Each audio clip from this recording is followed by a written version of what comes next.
In this video, we will look at Castro Valley real estate market for the last 10 years. Hey guys, my name is Mac Rogers. I'm a real estate broker here in Castro Valley, California. Thanks for checking out my channel. You know, it's a new year, so I thought instead of just looking back at home prices and comparing 2021 and 2020, maybe it would be nice or it would be good to look at the last 10 years, actually look all the way back to the mortgage meltdown. You see, a lot of people have been talking about a market crash, a real estate bubble, kind of what happened back in 2008. So I thought, why not show what happened or what was going on during that time and see how it stacks up and how far we've come. Let's look at the number of homes sold first. These are just for single-family detached homes, and I broke it down between 94546 and 94552. As you can see here in this graph, the blue line represents 94546 and the green one is 94552. Around 2010, things started picking up in terms of activity. If you look at 2007 to 2013, the number of transactions was climbing for both zip codes. The graph for 94552 doesn't show that much movement, but it was going up as well. What's more telling of what's going on is the days on the market or how fast properties are going into contract. Take a look at this next graph. Again, blue represents 94546 and green 94552. As you can see, it's going down from 2007 all the way to 2021. From 2011 onwards, properties were not staying long in the market. In fact, I can tell you that when you compare this to the national average, which was more than 60 days around that time, I was actually telling a lot of my buyers to start being more aggressive. You see, during this time, people were already starting to lose out on properties even though there were a lot of inventory in the market. The reason was because buyers were going after the prettiest property out there. Stay with me on this. This is what I mean. During that time, if you were looking at, say, around Lake Chabot, you might find 10 properties that were literally on sale on top of each other. But usually, there was only one property that was head and shoulders above the rest. And usually, this is the seller that is not in distress. All other properties are either a foreclosure, short sales, or just didn't look good, which most likely meant a lot of cosmetic issues. So the buyers would gravitate to the best property, and when that goes pending, they go to the second best property and then they just wait for the next set of inventory to come instead of going for those short sales and foreclosures. That's why prices kept on going down. Normally, the price of the best looking property was close enough to the price of those distressed properties. That's why buyers wouldn't go for that not so good looking property. And speaking of price, if this graph doesn't paint a clear picture of what's going on, I don't know what will. You see, from 2007 leveling off around 2011, 2012, you don't see any other year that prices went down. In fact, I can tell you that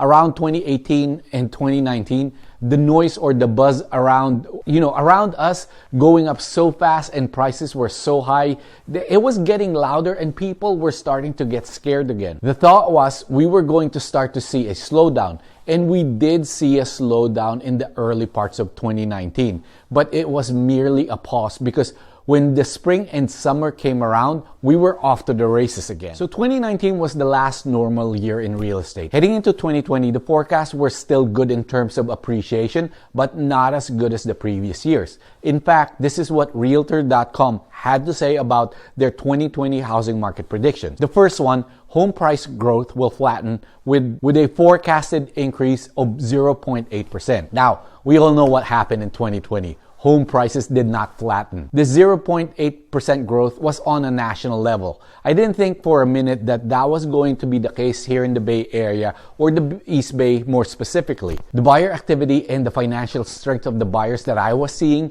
led me to believe that we were looking at another double-digit gains for 2020 or at least, in the low teens. Our market has always been crazier when compared to the US market since I became a realtor back in 2002. The second one, inventory will remain constrained, especially at entry-level price segment. That was so true, but the expectation was that all these sellers that's been holding off selling because they might not have had enough equity coming out of the mortgage meltdown, are or might start to go into the market since the equity was rising. In other words, there was a lot of pent-up seller demand. The third housing prediction for 2020, mortgage rates are likely to bump up to 3.88% by the end of the year. Mortgage rates were indeed starting to creep up because again, the thought was the housing market was overheated and it needed to be cooled off so in order for us not to have another crash. The fourth housing prediction, tight inventory and rising mortgage rates will lead to dropping sales. This made sense because again, the thinking was prices are still getting squeezed upwards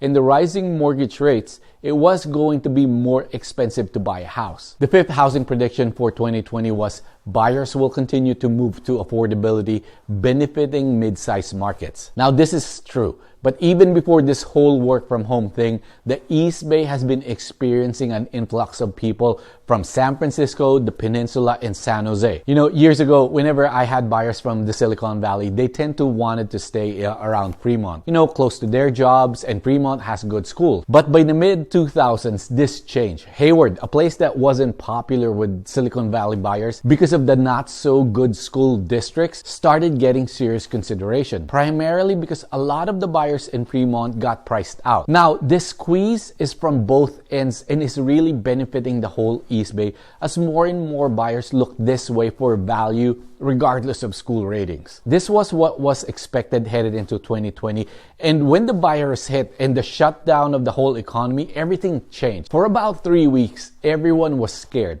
Everyone was thinking, here comes the crash. People stopped buying and selling. Now, the crazy thing is that it literally lasted for 3 weeks. You know, after that, the U.S.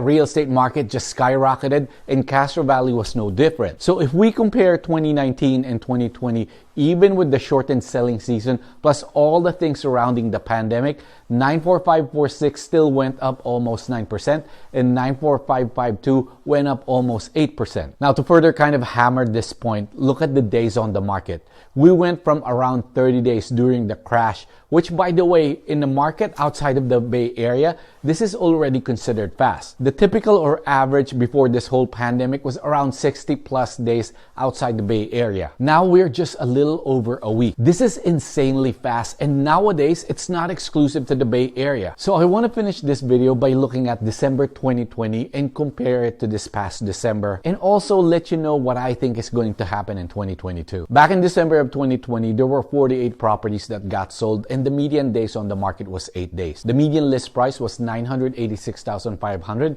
and the median sold price was $1,107,500. This past December, there were 35 properties that got sold, and the median days on the market was up 11 days.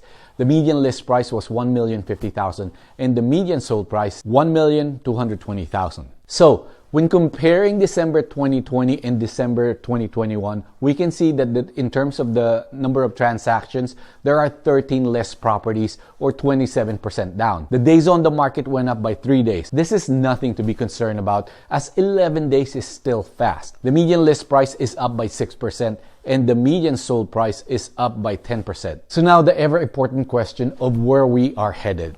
The simple answer is this: if everything remains the same, there are no hiccups or no outside force that affects our economy, we should see around 10% gains again. That's kind of like my minimum. And I'm basing this on the strength of the buyers that are in the market, coupled with our still lack of inventory. But should this new variant pick up again, or other variants would come into play, and we go for another prolonged broad-based shutdown, which, to be honest with you, before, I didn't think we were going to go into that extreme again. But all these worries now with cancellations or closing down businesses because of the virus, that might wreak havoc on our economy. Then add to that inflation worries, which we are literally starting to feel the effects of it. This very strong housing market could turn in a dime. Now, it may not be a full-fledged crash because you have to remember that right now, there are a lot of equity in people's homes. So we probably won't see prices going down 10 or 20%, maybe even 5%. We could see it going flat, which after the last few years of explosive price gains, I mean, it might as well feel like a crash. I hope taking you back 10 years of real estate transaction would give you a good enough picture of where we were and where we might be headed. If you're thinking of buying or selling in the Bay Area, give us a call. We'd be happy to help. Have a great new year.